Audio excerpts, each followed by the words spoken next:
pagi cerah penuh nikmat, perkenankanlah saya untuk menyampaikan pidato dengan judul Pemuda Sehat dan Qur'ani sebagai duta anti-LGBT.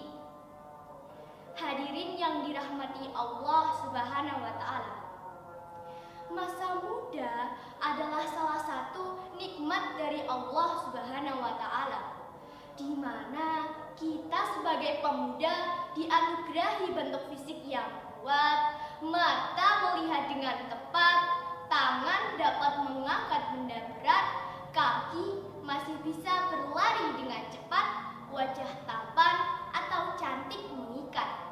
Maka sudah semestinya kita gunakan nikmat agung ini untuk selalu taat kepada Allah yang Maha Hebat.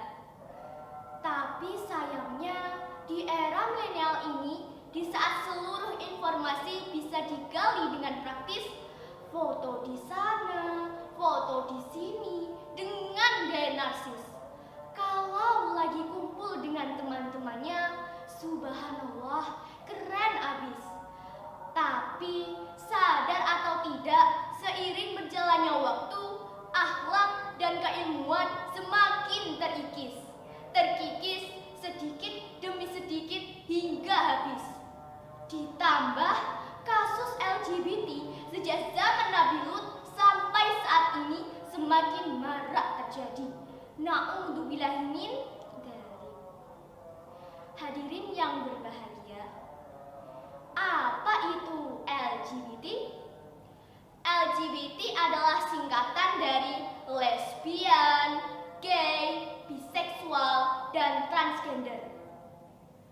Hasil penelitian mengatakan 1 dari 20 kasus homoseksual terjadi pada anak-anak, dan 1 di antara 490 kasus perzinaan merupakan pelecehan seksual pada anak-anak.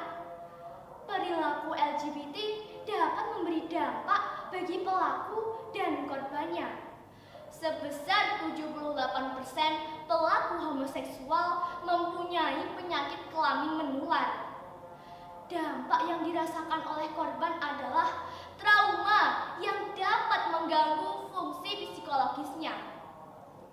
Parahnya, LGBT tidak hanya di negara bebas, namun LGBT juga terjadi di Serambi Mekah, negara Islam dan daerah syariat seperti Aceh, yang dibuktikan oleh penelitian-penelitian yang ada.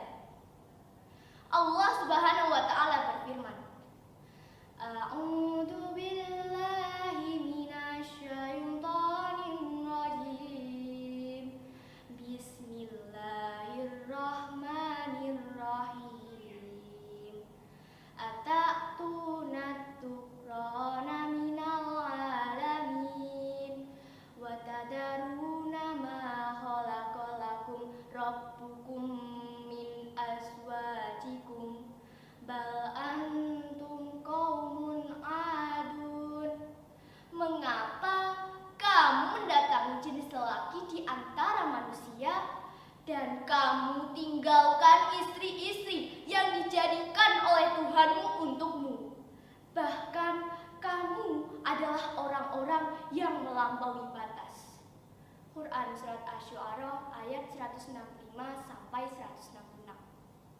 Intinya, Rasulullah SAW sejak dulu melarang LGBT, bahkan menyuruh untuk membunuh pelakunya.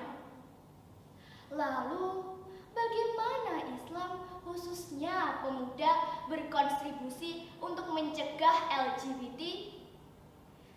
Caranya adalah 1. Menumbuhkan kesadaran individual. Kita harus sadar bahayanya LGBT dan dampaknya. 2. Membantu pemerintah menanggulangi LGBT. Dan 3. Membuat konten-konten bahaya LGBT di berbagai medsos. Semuanya punya medsos kan?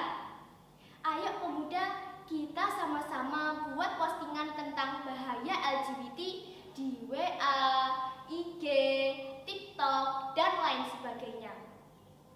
Islam melarang LGBT Salah satunya agar pemuda sebagai harapan bangsa terus sehat dan berjasa. Hadirin yang dirahmati Allah, sebagai generasi macan Asia, Indonesia menunggu kita untuk mendunia, bukan menunggu kita untuk putus asa. Jangan menjadi anak muda yang labil dan berperilaku LGBT. Banyak maunya, tapi hasilnya nihil. Tapi jadilah anak muda yang terampil, sehat, dan Qurani. Haus untuk belajar dan upgrading knowledge and skill. Sekian pidato dari saya. Apabila ada kesalahan kata, saya mohon maaf sebesar-besarnya.